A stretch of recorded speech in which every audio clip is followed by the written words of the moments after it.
Welcome everyone to Wizards Outlook. We got Cardell Dudley Jr. here. I'm Wilson Tarpe Jr. The Washington Wizards. Really interesting game late with the Sacramento Kings, but Washington was able to hold on for the win, 73-69. They're now 2-2 in Summer League. There's one more game they have remaining. They did not finish in the top four, so they won't be going to the second season of Summer League. However, again, they did finish. They got back to 500 tonight in this game. Card, I want to get your thoughts on this one. Grinded out type of game. Neither team shot well. Neither team executed offensively well at all. It was just one of them grinded out games, especially in the second half, man. It was tough. And the competitive spirit kind of rose up, late in the game with both teams. Look, at this stage, both teams were essentially 1-2 coming into this game. People fighting for jobs. People fighting for livelihoods. And are you going to be in a rotation? You're going to be in the G League, or you're going to be overseas? So we got very, very competitive. And for a stretch, it looked like the Wizards were falling apart. The Kings were making their run, especially in that third quarter. The Kings were just out executing them. Then in the fourth quarter, the Wizards, they found a way, man. That's the best way I could put it. They found a way. Look, they had 6 turnovers in the fourth.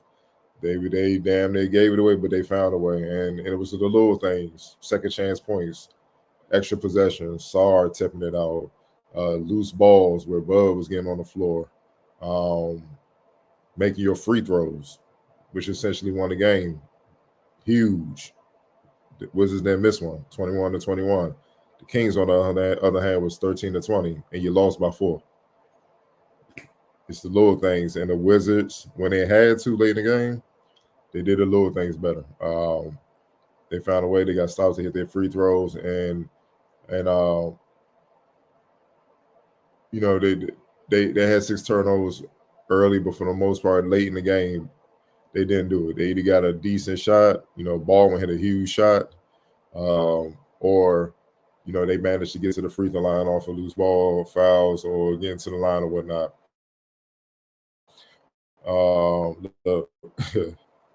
Fatigue also plays a factor. I don't think people understand it's your first rodeo.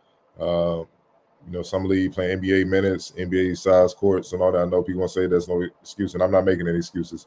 But that's why you play some league, so you can get a feel for what's to come, and you can make the necessary adjustments. So when you get to the winter, you're ahead of the ball game instead of like the way the funk that Sarr and Bud were in tonight as far as shooting the ball. You don't want this happening in November. You see what I'm saying? They got to figure their way out, but they in the season, and you dealing with the dogs, the wolves. You know what I'm saying? So, but they still found ways to impact the game, which is what I'm encouraged about. They didn't let their poor shooting performance dictate things otherwise in their game. Like, Bub still have 5 rebounds, 3 assists, 2 blocks. Still found a way to get to, the line. You got 3 or 3, hit a couple shots, +6 in the game. That goes to show you it ain't all about just offense and scoring. What are the other things you can do when you're not hitting shots? And that's the thing that kind of makes Bub special. He can still impact the game. Also, like his competitiveness, Sarr, he got to be more aggressive, 1 for 6. But it was still opportunities I felt like he just turned down doing dribble handoffs and looking for a teammate so often where he could impose his will more, which he's going to have to learn. But right now, on top of the fatigue, I think he knows physically, the strength-wise, he's just not there yet. I don't think he's confident in that ability to power up and finish like he should be doing. So that's something he got to work on when summer league is over. But neither here nor there. Still, he still found a way to get 11 rebounds and 4 assists, and be a +1. Bernard, hey man, 20 points, put on the show.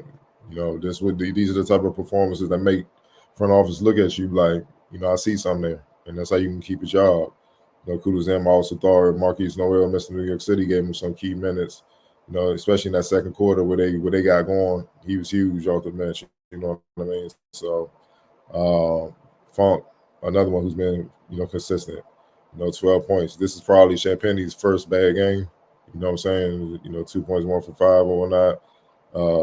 But because he's been the most consistent player. But for the most part, this summer league he's done well, man. So I think these guys that are fringe guys, the rookies and stuff like that, I think they got an idea what they need to work on once summer league is over, and that's what these reps are for. But nonetheless, man, look, they found a way to get the win, and that's what's important because, in the winter, this is what some of these games are gonna be like. This you're going to grind it out, especially against certain teams. Like you play the Knicks, you already know you're going to grind it out.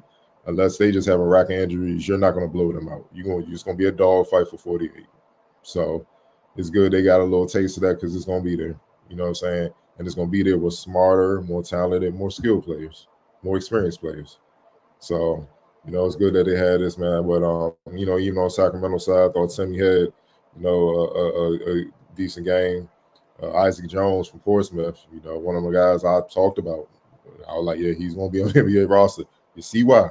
And, you see why throughout the Sean Marion comparisons with the athleticism, man, how he just he got his fingerprints in every part of the game. Like, it's nothing pretty. You don't got to draw no praise, but you're going to feel him. You're going to feel him in a variety of ways. Like, that block on Bud when Bud crossed home at the top of the key, and it looked like he had, first of all, Bud going to learn. You got to go up to punch that. It's just it is. Now, that's a wing. That's a 6'7", 6'8" wing. Right. Soon, you're going to have Wembanyama coming over that John waiting on you, and he just going to catch it and just go the other way. That's what's going to happen, man. He's going to catch it and go the other way with it, man. Like, it's real, but, kudos to Isaac Jones, man. He's doing what he's been doing at Portsmouth to the G League Combine, Elite Combine, to the NBA Combine, now in Summer League. Like, this is how you play yourself in the roster. He's just doing what he does, man. 12 points and 10 rebounds in 33 minutes, 4-10 shooting and whatnot. 3 blocks, 2 steals. Hey, come on, man. Those players help you win rings. Let's call it what it is. Impact the game in a myriad of ways. Boogie Ellis. Yeah, I can see him again. See him on the rock spot. Been steady throughout Summer League. Steady. Another one from Portsmouth. Another one. Same journey as Jones. You know what I mean? And what I said earlier about guys looking to prove themselves and stick in the league, him and Bud was getting into it and all that, because I'm pretty sure he like, you younger than me, you got drafted on me. Let's call it what it, that's in there. And Bud was like, yeah, because I'm better than you. So y'all gonna clash. That's just how I go. Yeah, because I'm better than you. Yeah, we gonna see, youngin. You know what I'm saying? And that's what that was. So, he's taking it above, ripping them a couple times. Hit some tough buckets on them and stuff like that. Just trying to show them, like, yeah, bro, and like I'm ready. You need some time, but I'm ready to go right now. So you got a little bit of that, man. But I like that it was a dog fight because it shows some toughness. All right, the Wizards youngest do have some toughness. Coming off the last game where they got crucified, they didn't play with, especially Sarr. He been getting killed. That was his last game. He still ain't do that, but he did enough. He made enough plays and made enough of an impact to help his team win, and that's what's most important. Yeah. Shout out to Isaac Jones. That man was everywhere. You would have thought he was a Kings 5. How much he was rolling over protecting the basket tonight. Like you mentioned, the 3 blocks, the 2 steals is crazy, and a double-double. You already touched on Boogie Ellis. I thought Boogie Ellis and Isaac Jones were the ones that kind of ratcheted the temperature up quite a bit for the Kings when they made their run. I think it was mid-third quarter. But yeah, kudos to the Washington youngsters for fighting back and not backing down, because the Kings definitely raised the intensity quite a bit in that second half. You mentioned Noel in the first half. We talk all the time, always talk about if you're going to be a smaller guard, there's a prerequisite, man. There's something you have to do. You have to be an MF pest. He is an MF pest. However many minutes he's gotten, none of us that have seen him can say he was not bothering the you-know-what out of whatever ball handler he was assigned to. Straight ripping them cleanly several times out of games, changing at times, kind of changing the momentum back to his team's favor because of when he's getting those plucks, kind of raising the intensity on their end at times. Also, I enjoyed the times that he was in the past couple of games because we got to see Bub slide over a guard spot while they were in too. So, it's just a good opportunity to see both of them impact the game in the way that they did You mentioned the fatigue for sure. All three of those youngsters, they hit the wall today. All three of them, all in different shapes, fashion, and forms. But you could tell with their shots, nobody had legs. Nobody had legs, none of them. But they fought. You know, we've been watching the Wizards last couple of years. We've been asking some of the folks are going to go up to join to fight in that manner, and they fought. Like I'm at peace. I'm happy they got the win. You know, even if they lost, I would have been at peace knowing the three of them in that moment, nobody wavered. They all dug their heels in and continued to fight, knowing none of them were having a good game. I'm very appreciative of that. You talked about Sarah, even just sticking with it. The offensive rebound and the pass back to Patrick Baldwin Jr. You don't get the offensive rebound, King's going the other way. And like you said, the physicality, he has to deal with that. And that's what Summer League's for him, Keontae, and Bub. Just a nice little adjustment. These are the things I need to put put work into before I hit training camp. Because if you saw, he definitely want to get into the gym as soon as possible before going to deal with Valanciunas every day in camp. Because that baptism is going to be crazy. Live in that weight room and understand the proper recovery measurements, because you getting a taste of it. This is what it's going to be like, man. And ain't nobody trying to hear my legs dead in game 10 and you on a 4-game, streak, or you shooting 25% from the field.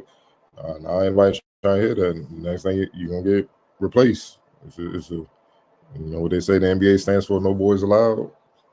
It's a grown man world, so we're going to see. But yeah, you're right. The fight was very encouraging tonight. All right, player of the game. Got to give it to Jules Bernard. They don't win without him. Also hit some, hit the clutch free throws to seal it. He was about the only one that could consistently generate some offense tonight. So he needed every bit of it too. Every bit of it. Wholeheartedly agree. And also shout out to them again for going 21-21 from the line. When it's the last time we can say that the Wizards team has done that in recent history. But 21 for 21 is huge in a 4-point game. All right, who'd you have for X Factor in this one? Mr. Funk. He's been stringing along some good games as well. Just being solid. 12 points, 3 or 6 from the field, 3 or 6 from deep. 4 rebounds. They were right on time. He don't hurt you. He didn't, turn the ball over or whatnot. Obviously held up defensively with the way both teams were shooting. So it wasn't like somebody exploded, but, just being solid. And again, Bernard found ways to score, and they needed other people to score, especially with the main guys definitely struggling. And he stepped up, and George was the best out of the 3 rookies. You know what I mean? He found a way to chip in as well, man. And in a close game, they needed all of it. So you got to give it to Mr. Funk. Yeah, he was the only other consistent scorer on the night. The only other person that shot better than 50%. But yeah, Marquise Noel, but he was 1 for 2. And then Stevenson at 3 and 4. But Funk's shots were huge. They needed the shooting, as you mentioned, with everybody else struggling. Every one of those was that much more important when your whole team's struggling to find a bucket. Mm-hmm. Almost count as double. They don't, but it feels like it at times. But again, solid job by Washington tonight. Look, a dub is a dub. Ugly wins count too. You had anything else to add on this one? No, sir. For the Wizards, ice bag, baby. Ice tub. Getting the ice tub. Third. Got one more game, so you got to bounce back. Try to close this thing on a high note, man. For sure. We appreciate y'all tuning in. We'll check in with y'all later this weekend.